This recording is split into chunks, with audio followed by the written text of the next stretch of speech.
Marx was more in tune with modern thermodynamics. He was actually reading the people who were developing thermodynamics as they were publishing their books. Marx was reading works on thermodynamics and understood the role of energy far better than his neoclassical and indeed classical rivals. So Marx had an appreciation of all of this, which made perfect sense in his use-value, exchange-value dialectic. I would love to see the flowing of the emotional hormones in Marx when he realised this, because when he wrote that passage about machinery, I'm sure he realised, holy shit, I've undermined my arguments for the necessity for socialism.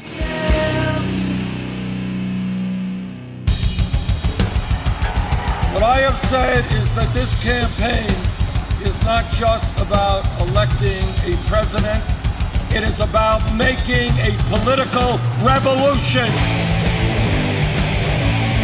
MMT. Taking money from our children and borrowing from China. People are dying. Is the program so critical it's worth borrowing money from China to pay for it? And if not, I'll get rid of it. Stop lying!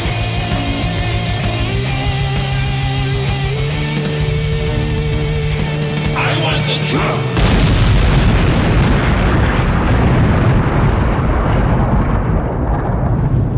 Now let's see if we can avoid the apocalypse altogether.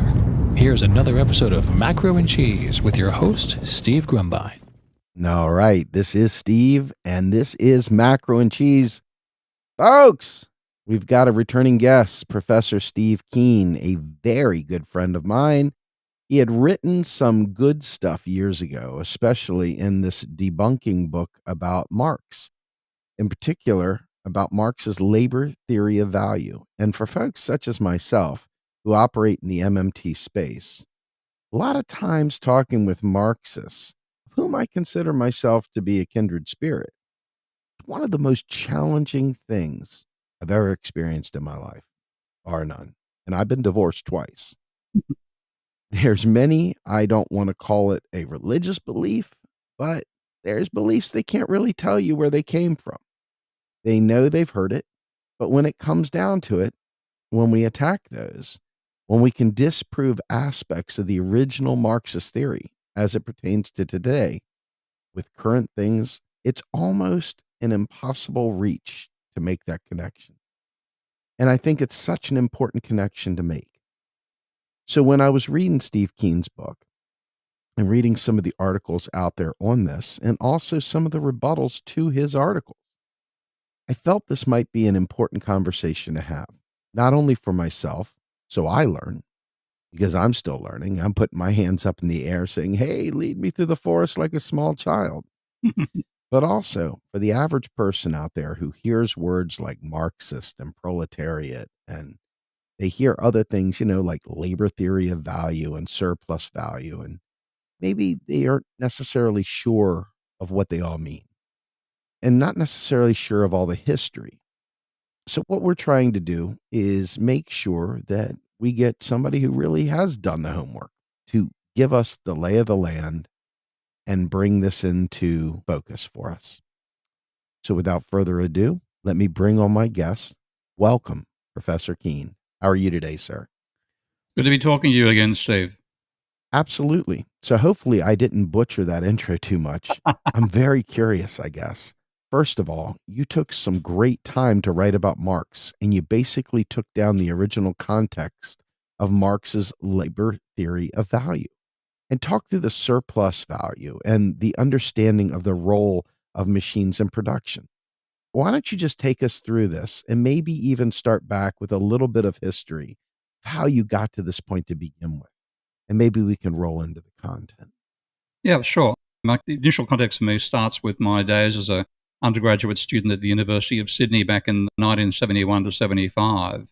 And for a whole range of curious historical reasons, that was the first place in the world that had a revolt against neoclassical economics. And it began in the late 60s when a professor from the University of Manchester, an economist, Professor Williams, was appointed at Sydney University and promptly appointed two staunch neoclassicals to take over the department, which was what we'd call a pluralist economics department these days. That was what Sydney was like before Williams turned up and installed Hogan and Simkin. And they, in the middle of the year, completely changed the curriculum from a Keynesian-style, humanist, in a sense, approach to economics to strictly neoclassical. General equilibrium was taught in first year, etc., etc. It was a very, very heavy course. And there was a student revolt against it which petered out between 68, 69 and 71 when I arrived. And in 73, a dispute began in the Department of Philosophy, of all things. And just to give a context of people, this is back in the days when the unemployment rate in Australia was 1.5%. The economy was in a total boom. You had no fear about losing a job. What you did have a fear of was being conscripted to go and fight in Vietnam. And so we made the foolish decision to join the Americans in one of their imperial ventures that they thought was liberation, was actually fighting on the wrong side in a post-colonial war.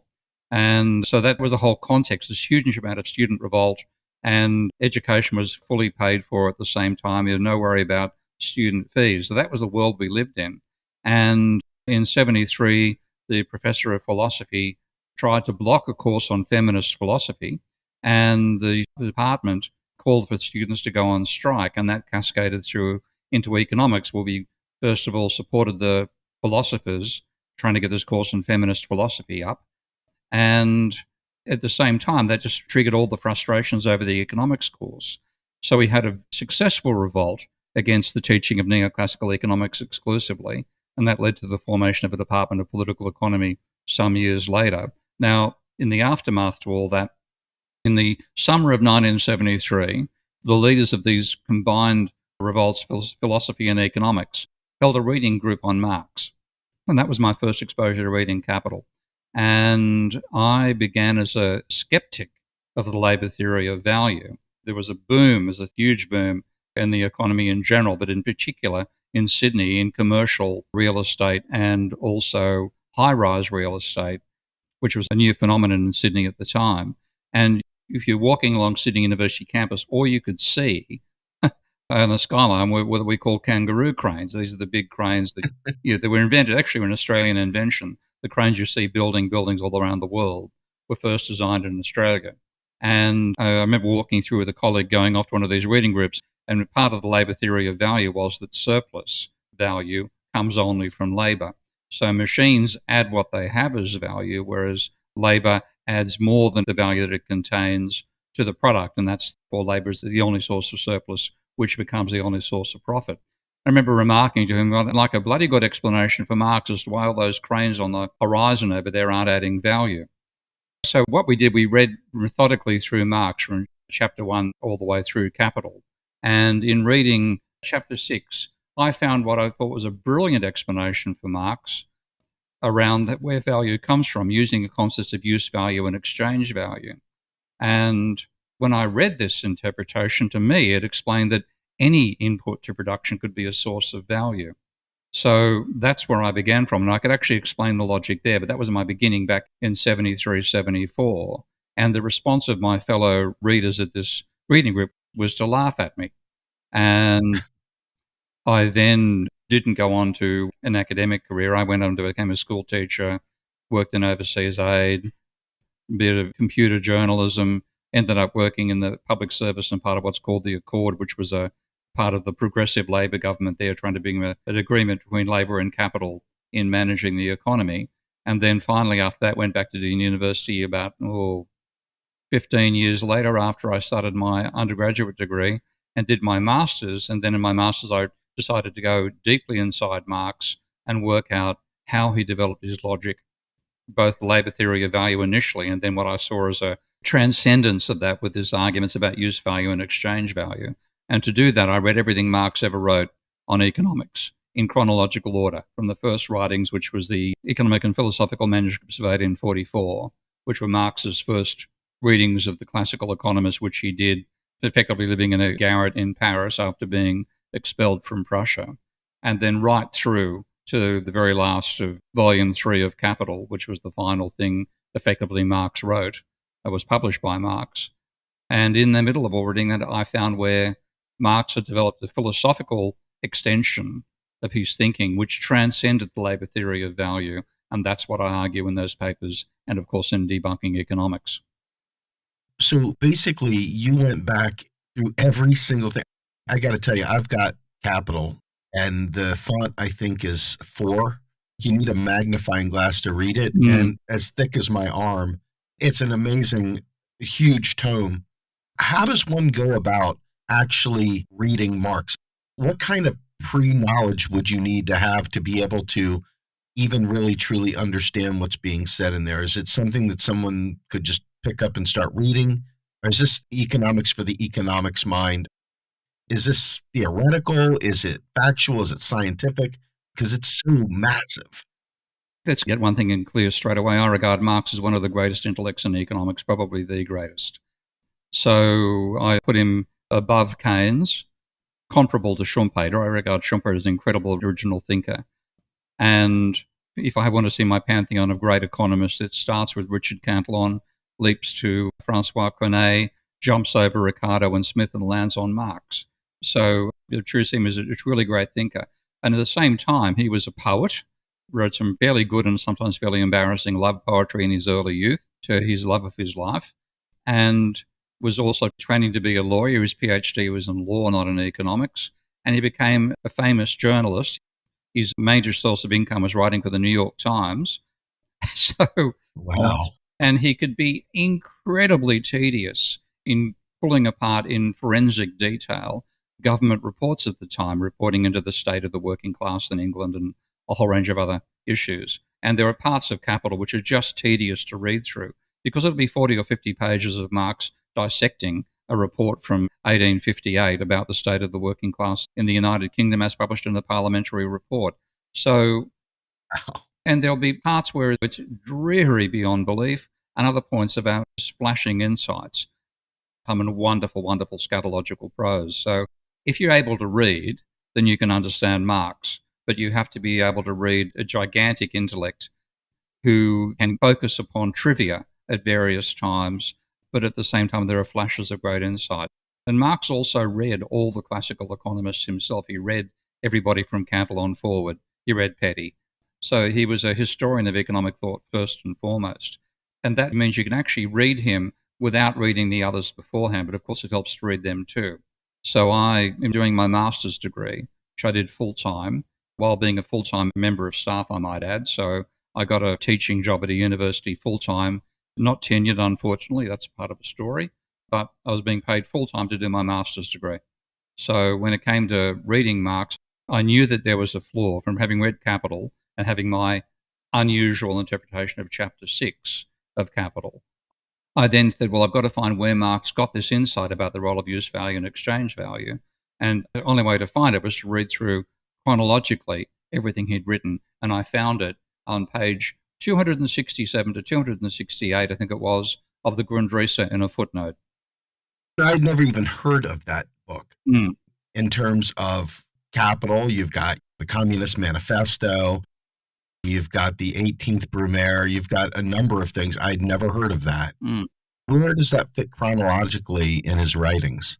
Well, it starts in 1857, and the Grundrisse, and I can't pronounce it properly, and I will probably translate it badly as well, but I think it's German for rough draft.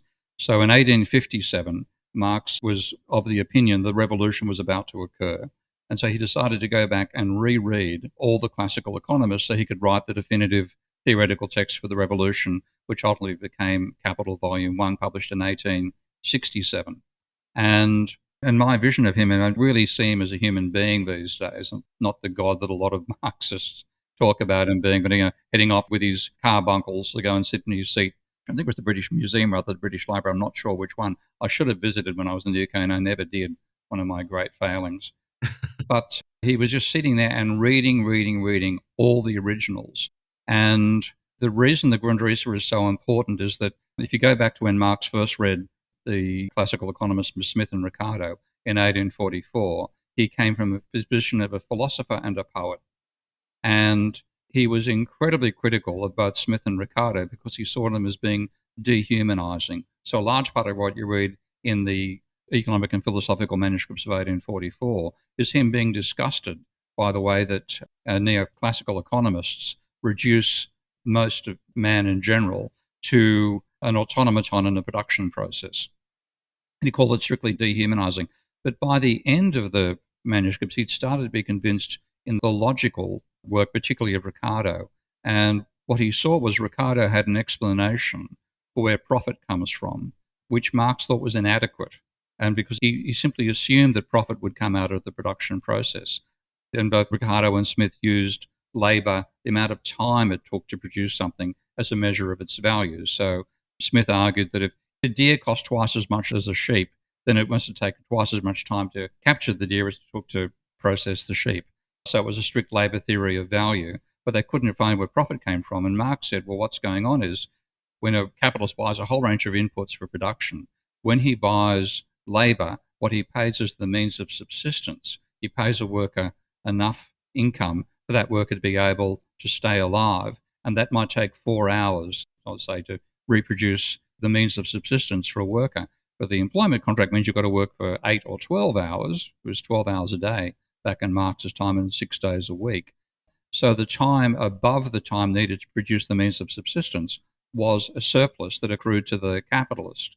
And that was what Marx used as the explanation for where surplus came from, where profit came from, and therefore that was also the foundation of his argument that there was going to be a tendency for the rate of profit to fall, because Marx saw a tendency for capitalists to use more machinery over time, which didn't produce a surplus, relative to labour, which did. Therefore, there was a tendency for the rate of profit to fall.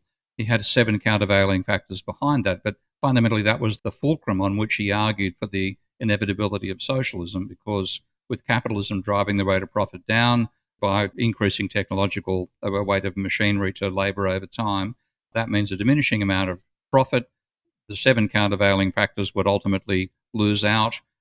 Capitalists would start to batten down on workers to increase the level of exploitation. That would lead to a revolution, and then you'd have socialism. So that was his perspective in 1857. But then he went back to read all the originals, and pardon me if we're going on too long here. Oh, no, not at all. You're doing great. Okay. Because Marx was the leader of the International. It had rivalry from the anarchists. Proudhon and Kropotkin, I think, were attacking him as well over the whole International. Putting the 1850s in context, I see the state of industry and living conditions in England as similar to India 20 or 30 years ago, in the worst of what you'd find in A Suitable Boy. The pollution, the extremities of the capitalist pressures on the workers and so on. And remember, Marx and Jenny moved out of Chelsea at one stage because there was a cholera outbreak. So you've got to put yourself in that context and see the strength of the working class reaction to the situation they found themselves in at the time. Anyway, so in the middle of all this, Marx was one of the leading intellectuals, the only rivals coming from the anarchists. And a colleague, I think it was Otto Breyer, dropped in to visit Marx in 1857 with a copy of Marx's own copy, annotated copy, I think, of Hegel's philosophy of right. And Marx, having read Ricardo and Smith back in 1844, developed an explanation for profit, which they themselves didn't have after that. He became like another version of Ricardo. Samuelson used to call him a Ricardian socialist. Highly sophisticated, but he'd almost dropped the philosophical logic that he'd built up when he was studying under Hegel's successors back in Germany when he did his PhD in law. And in 1857, he's re-exposed to Hegel's dialectics. And when I'm reading the Grundrisse, the section after which he's reread Hegel as well is definitively different to what went beforehand, in the same sense. You know Hunter S. Thompson, of course. Hunter S. Thompson? Yes, absolutely. Okay. Well, you could tell which drug he'd smoked. Was it mescaline? Was it cocaine? Was it marijuana? You could pretty much tell, depending how much consumption you'd taken. That's what he's on at the moment. Well, it was a distinct shift. Suddenly, he started to speak in Hegelian terms, talking in terms of dialectical pairs. And one thing which the classical school was very, very different about compared to the neoclassicals is that the classicals, Marx, and particularly Smith and Ricardo, saw no role for use value, as they called it, not utility but use value, in political economy. So they would say that the commodity has to be useful, has to have a use value so that it can be purchased, but the use value plays no role in setting its price. Now, this was in contrast to Jean-Baptiste Say, who was a proto-neoclassical, who said that the utility is what people pay for. And the neoclassicals have built on Say and say that the price is determined by the coincidence of the marginal utility of a product with the marginal cost of producing it.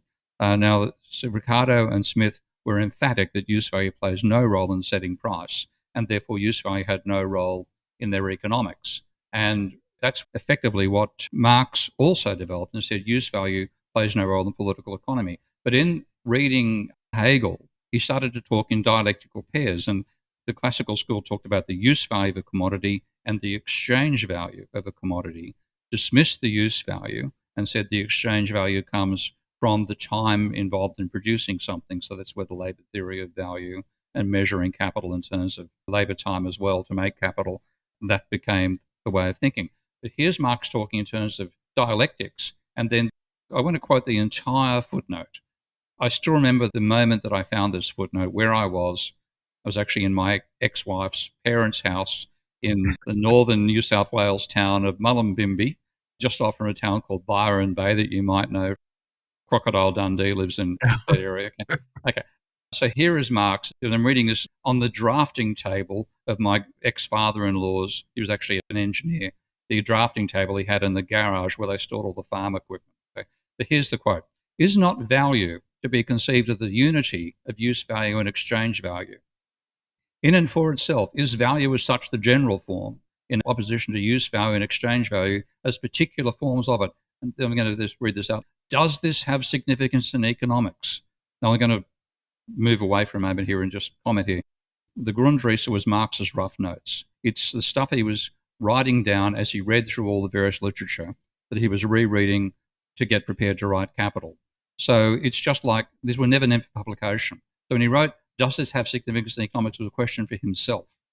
And then he said, use value presupposed even in simple barter, exchange or barter. I'll jump over, he's very verbose, as you know, being more verbose even than me at the moment here. But he finally says, if only exchange value as such plays a role in economics, then how could elements later enter which relate purely to use value, such as right-of-way in the case of capital as raw material, etc.? How is it the physical composition of the soil suddenly drops out of the sky in Ricardo? So he's suddenly saying, we've neglected the role of use value here. We have to take use value into account. And then he says, again, this is a footnote, which goes on for 1.5 pages. Okay? Wow. The price appears as merely a formal aspect. This is not in the slightest contradicted by the fact that exchange value is the predominant aspect. Blah, blah, blah, blah, blah. This is, in any case, this is to be examined with exactitude in the examination of value. He obviously wasn't writing for publication. And not, as Ricardo does, to be entirely abstracted from, nor like the dull say, who puffs himself up with a mere presupposition of the word utility. Above all, it will and must become clear in the development of the individual sections to what extent use value exists not only as presupposed matter outside economics and its forms, but to what extent it enters into it. And so he's now saying, I've got to use use value and exchange value as dialectical pairs to derive the labor theory of value. Okay? So I've heard you bring up Say many times. Is this the same Say that would be of Say's law? Oh, yeah, absolutely. Yeah. And one of the crazy things about Ricardo is that Ricardo had a classical theory of value in which utility played absolutely no role. And he was a correspondent with Say. They were good friends, corresponding from different countries. And Say's law was based on a utility maximization view of capitalism. Now, Ricardo adopted Say's law, whether totally in contradiction to his own theory of value. Seems like a lot of them are adopting things that go against their own philosophy. This is what happened with Marx, because what he was doing was treating use value and exchange value as a Hegelian dialectical pair. And here, by the way, if I mention the word dialectics, what phrase comes to mind for you? Opposites. Yeah, but there's a way of expressing it. Thesis, antithesis, synthesis. You know that one? Yes. Okay. I was reading through Marx. I knew that was what people called the dialectic. I was reading Marx and I said, right from what he wrote in 1844, and I'm getting up to 1857 here, and not once did I see him use those expressions. And I always thought thesis, antithesis, synthesis was, first of all, bloody hard to pronounce properly, and secondly, just didn't seem to lead me. It had no real logical content to me as a way of being able to discern it. Thesis, antithesis, synthesis, you could do anything with that. And one of Marx's great reads is called The Poverty of Philosophy, because it was a reply to the anarchist Proudhon. And Proudhon and Marx had met in Paris, I think in 1844, after 1844, and Marx was trying to teach Proudhon political economy. And as a result of that, Proudhon wrote a book called The Philosophy of Poverty.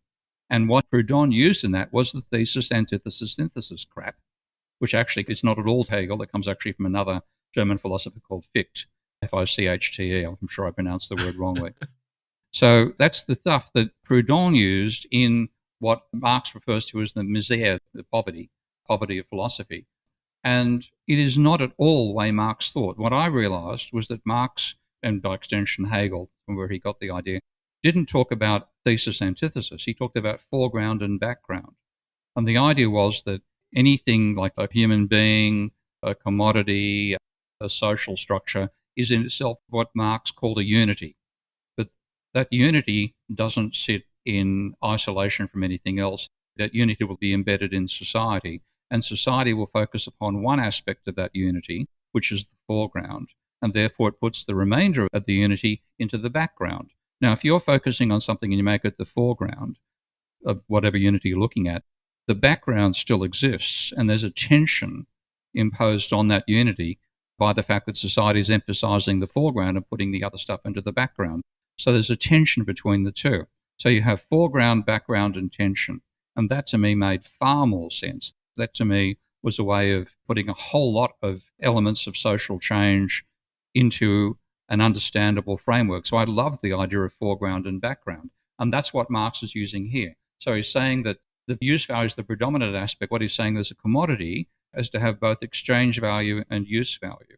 Now, if you put that commodity in an ancient society like, for example, ancient China, and I'm going somewhere with this, okay, and it's all focused on, you've got the emperor at the top and everybody else down below, then what matters to the emperor is the use value of what it provides, and who cares about the exchange value? So I took a bunch of journalists for a tour of China in 1991, I think it was, and we were walking through the Forbidden Palace, and in the palace there was an object that still had all the artwork still inside there when I went through, which was about, I'd say, it was about the length of your arm. Just imagine your arm, basically, and bend over your hand as much as you can. Bend the hand and the fingers. And that's what the object was. It was made of solid gold, about 1.5 foot long, the sort of handle at one end, and then on the face, like if you imagine with your fist, the fingers studded with rubies, emeralds, diamonds, you name it. The diamonds would have been up to 1 inch wide. Okay, we're talking one hell of an object. And one of the journalists said, "What do you think it is, Steve?" I said, "Oh, it's obvious. It's back scratcher." Ha, ha, ha.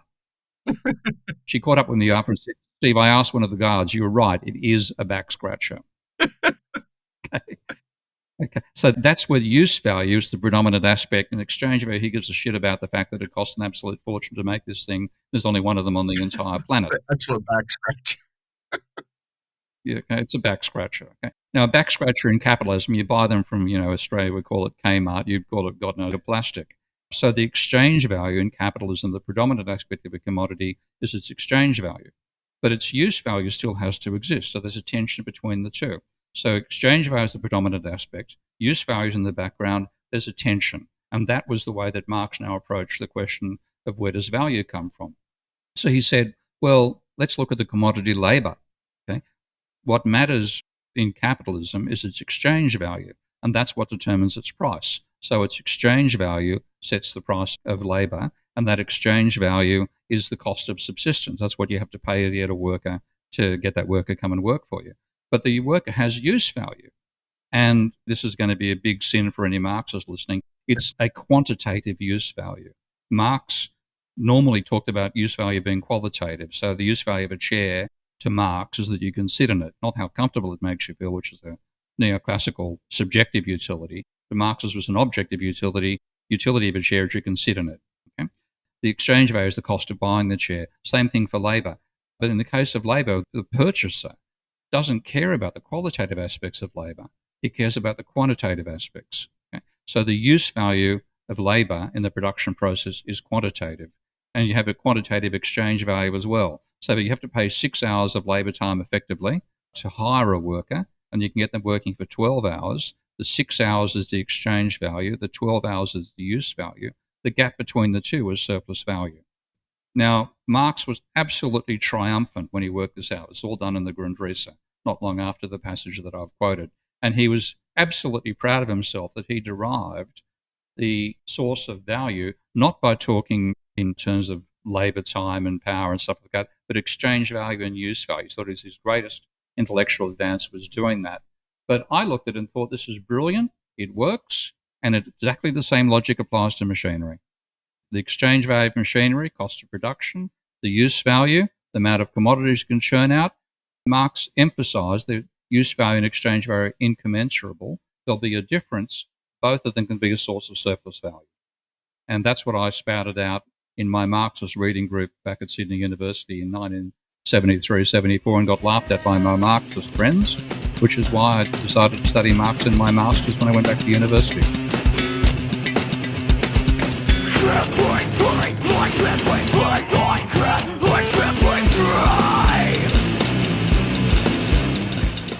You are listening to Macro and Cheese, a podcast brought to you by Real Progressives, a non-profit organization dedicated to teaching the masses about MMT, or modern monetary theory.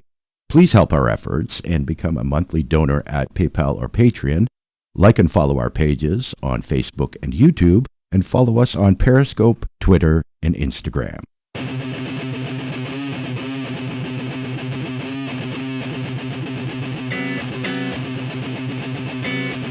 My tolerance, trying my patience, and never want to see me. It's another way. I'm tired of the lies it'll tell me. Lies it'll tell me. It's also my tolerance, trying my patience, and never want to see me. It's another way. I'm tired of the lies it'll tell me. Lies it'll tell me. So as we've gone through time, you see the early neoclassical economists had ideas, and people built on those ideas and changed those ideas, and eventually found those very errors that they had baked in, and they altered the theory to change the model to be more reflective of what they thought was reality.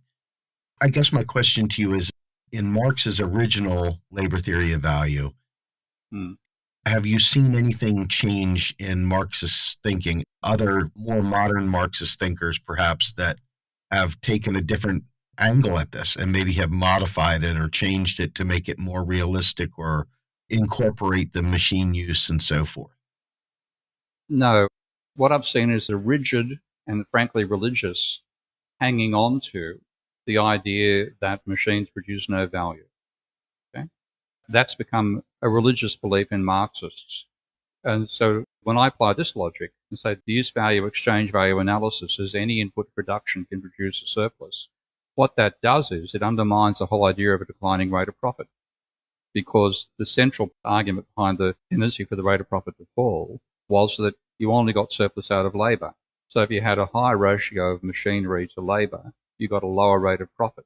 Now, if I say, according to Marxist philosophy, any input to production can produce a surplus in value terms, then there is no tendency for the rate of profit to fall.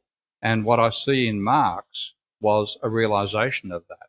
When he first realized the role of this use value, exchange value analysis in explaining where profit comes from, he applied it to machinery. And just give me a moment to find a particular phrase in Marx that in the Grundrisse where he again applies it to machinery. Here we go. Okay, now here is the quote. First of all, Marx uses the use value, exchange value dialectic to explain that labour is a source of surplus value. Then he applies it to machinery. This is on page 383 of the Grundrisse. This is the Penguin edition. It also has to be postulated, in brackets, which was not done above, close brackets, that the use value of the machinery significantly greater than its value, i.e. that its devaluation in the service of production is not proportional to its increasing effect on production. Now that's correct. That's logically clear. He's right. Okay? What he did in the labour theory of value was identify the depreciation of the machine with its contribution to production. What he's saying here with the use value exchange value logic is that the use value of the machine can be greater than its value, and that means therefore the machine is a source of surplus value. Now, as soon as he did that, he started backpedaling, trying to find a way to make his previous logic about labour being the only source of surplus consistent, or appear to be consistent. And this is where there's a huge amount of waffling and hand-waving, particularly in capital itself, which has fooled a generation or 4, 5, 6 generations of Marx. But fundamentally, Marx contradicted his own logic to hang on to the labour theory of value. And the main reason for that is without the labour theory of value and essentially the argument that capital does not produce surplus, then that basically sterilised the argument that there was a tendency for the rate of profit to fall. And that was the basis of Marx's scientific socialism. And he simply couldn't give it up. And his followers have continued and preserved his mistake rather than the great logical advance he made for this dialectic between use value and exchange value. So, what would you say is the contribution at this point? Clearly, we see an insane balance in the world today. The balance of financial capital versus actual productive capital, and then the rest of us plebes down in the bottom struggling. The wealth gap is just outrageous, and that has to come from some form of surplus value. Lots of surplus value is being siphoned straight up to the top. So, how does one process what you had previously and are now bringing to the fore, identified in the problem of his labor theory of value in present day terms with an understanding of a modern money economy? Well, for a start, it means that capitalists exploit not just labour but machines as well.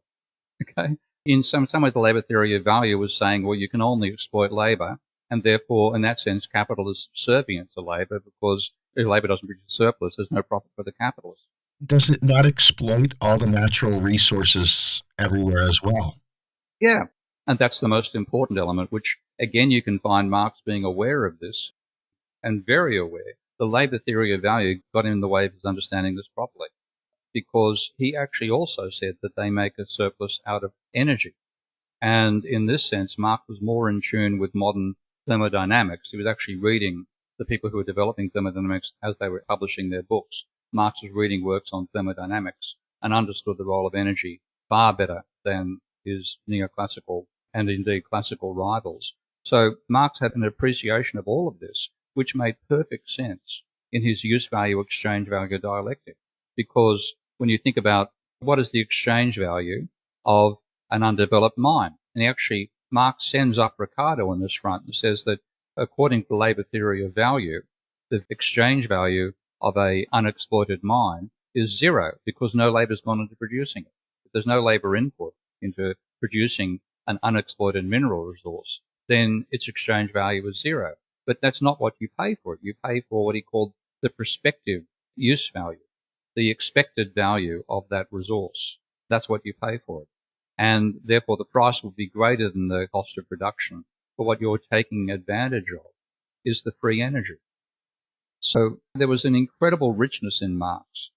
But to actually properly employ that richness in analysing capitalism, he would have had to accept that he'd disproven the labour theory of value when he applied this use value and exchange value dialectic to it. He couldn't do it.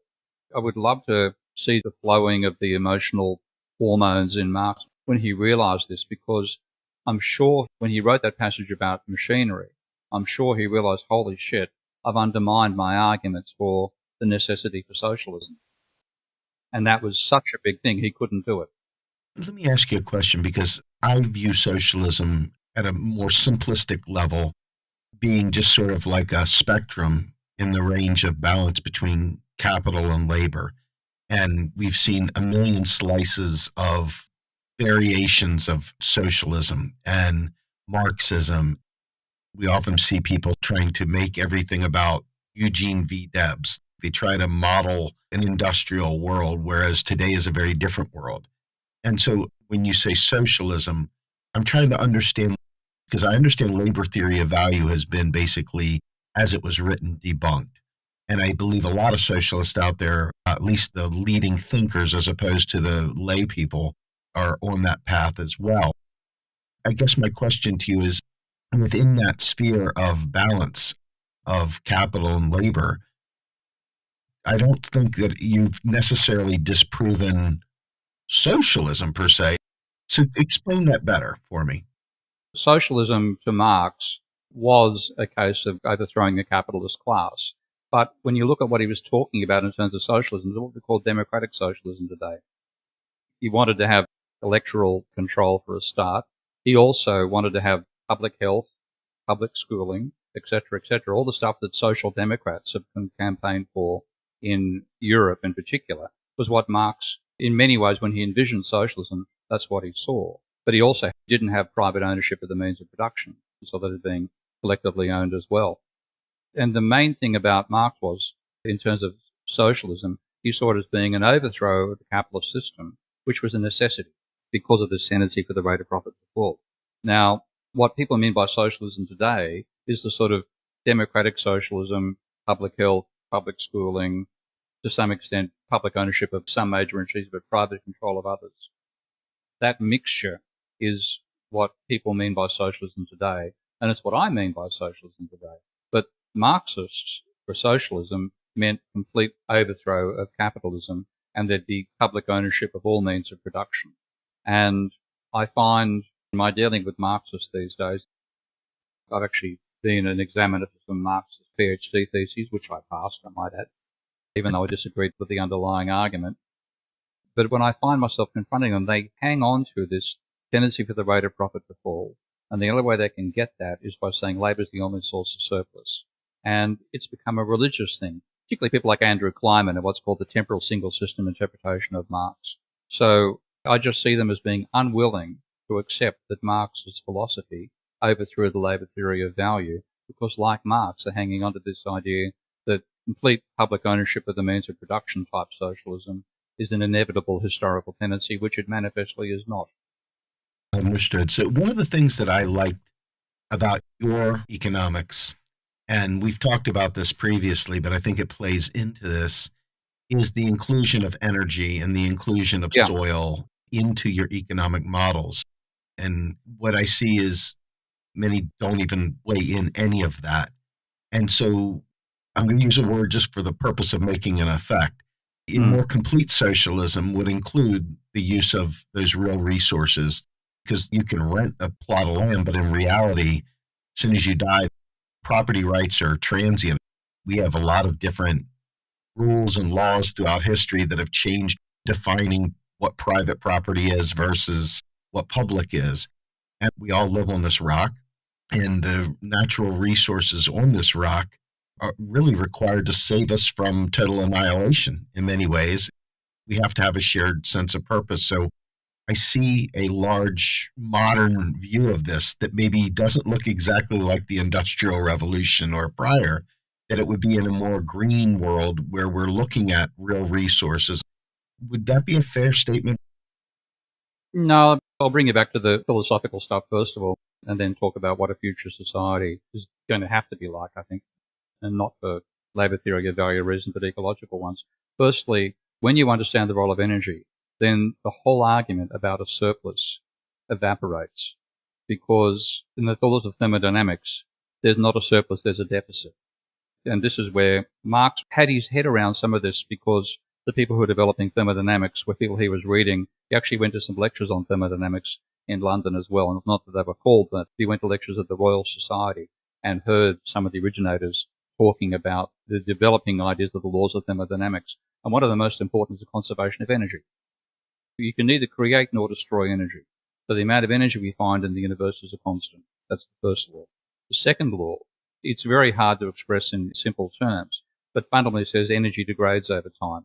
You start from high frequency energy, you transition to low frequency energy over time. And the second law of thermodynamics is called also the law of entropy. And that says disorder rises over time. And the simplest illustration, if you manage to squeeze all the air in a room into a ping pong ball, and then you prick the ping pong ball, then that air is going to fill the entire room very rapidly.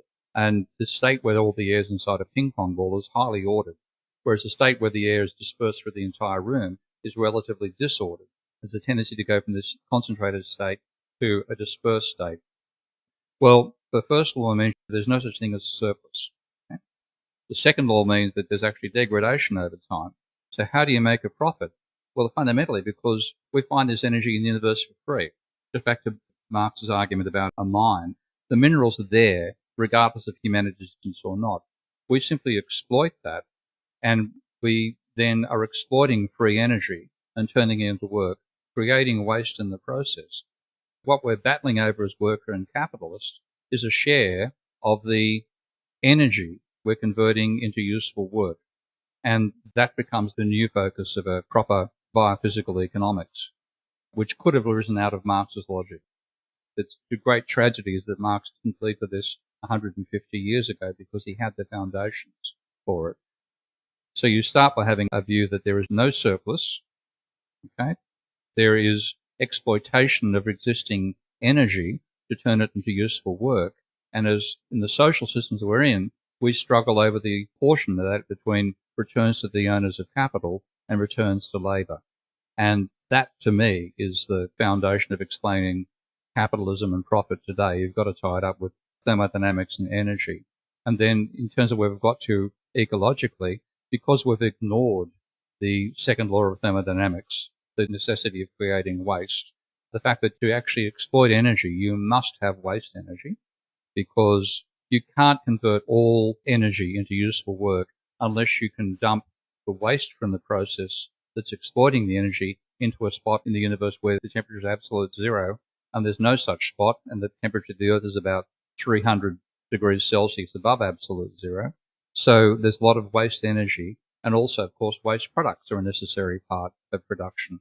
And we're dumping all that into the ecosphere, and we've dumped so much that we have now overruled the sustainability of the biosphere, and that's the price we're going to pay in future from climate change and degradation of the environment.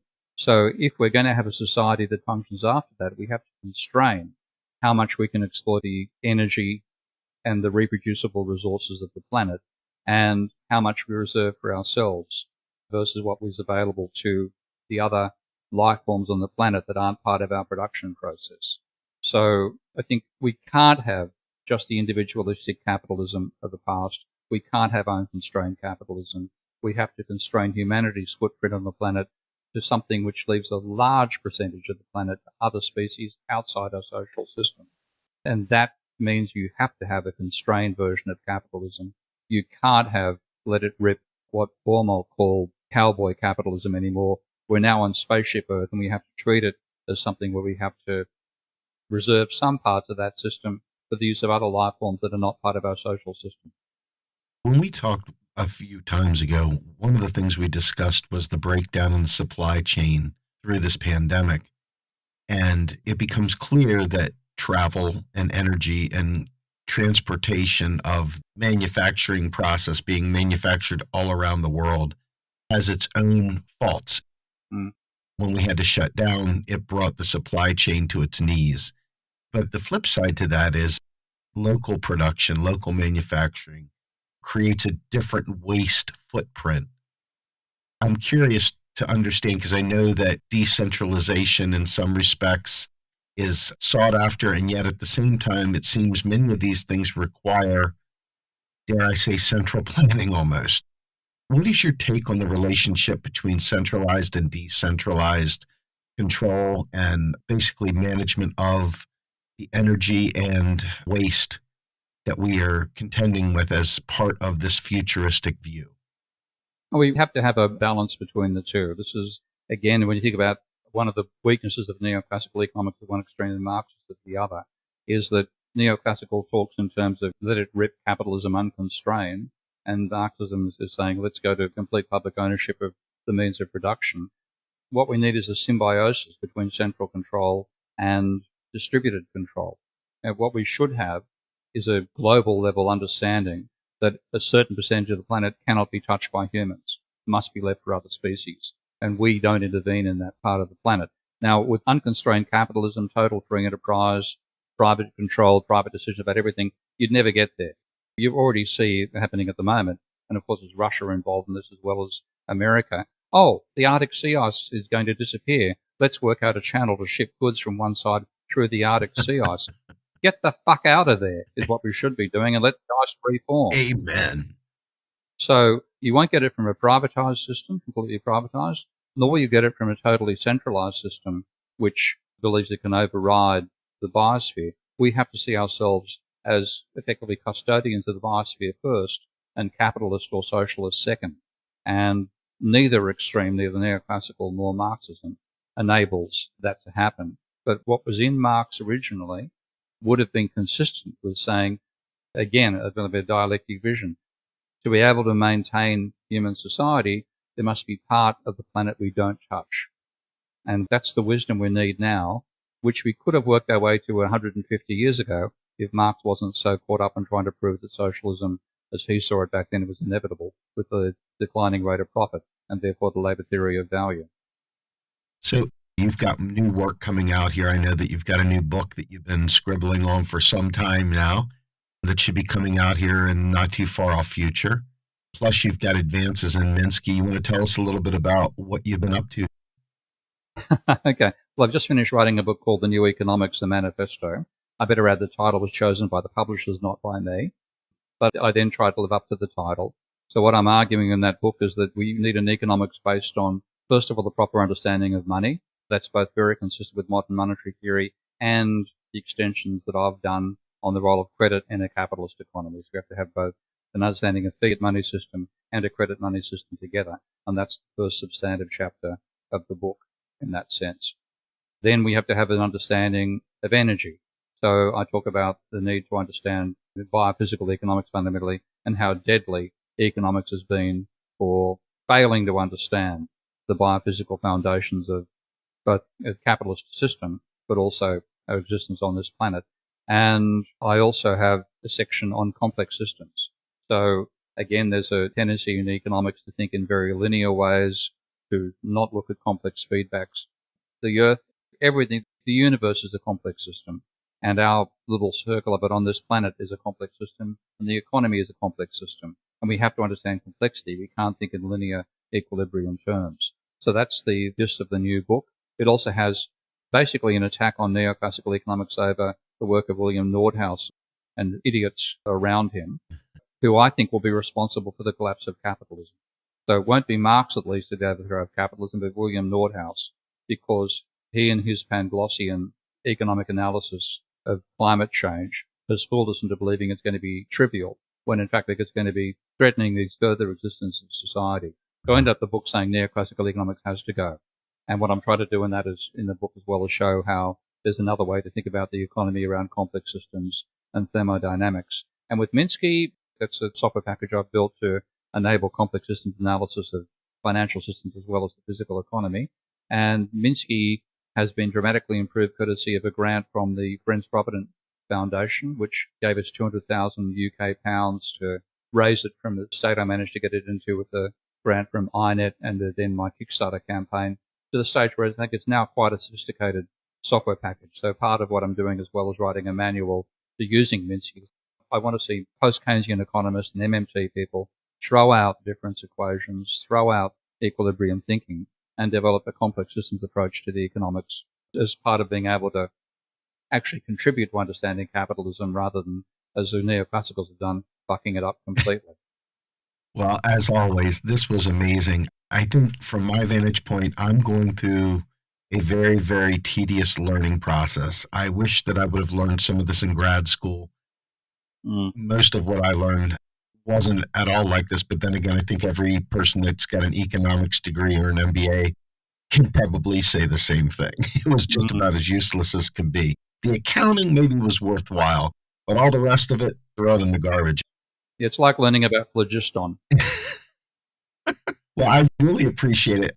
I think that I'm going to have to chew on this a lot more because what you've presented to me fits very nicely inside of my brain, because I do truly realize that the need for understanding the role of energy in production and the role of energy in terms of just the state of our environment, I think it's very important. And I think that anything that doesn't consider that, especially with the existential crisis we're facing, is irresponsible. Yeah. So really appreciate your time, sir. I really do. I love our talks. Ditto, mate. I think it's a bit of a random trip for people listening in, but let's see how the reception goes. I hope we can get some good conversation generated around it, because it is a worthwhile subject. And I'm just really happy that we could do it together here, sir. Beauty. Good stuff. Thanks, Dave. All right, we'll talk soon. Thank you all very much. This is Steve Grumbine, Steve Keen, Macro and Cheese. We're out of here.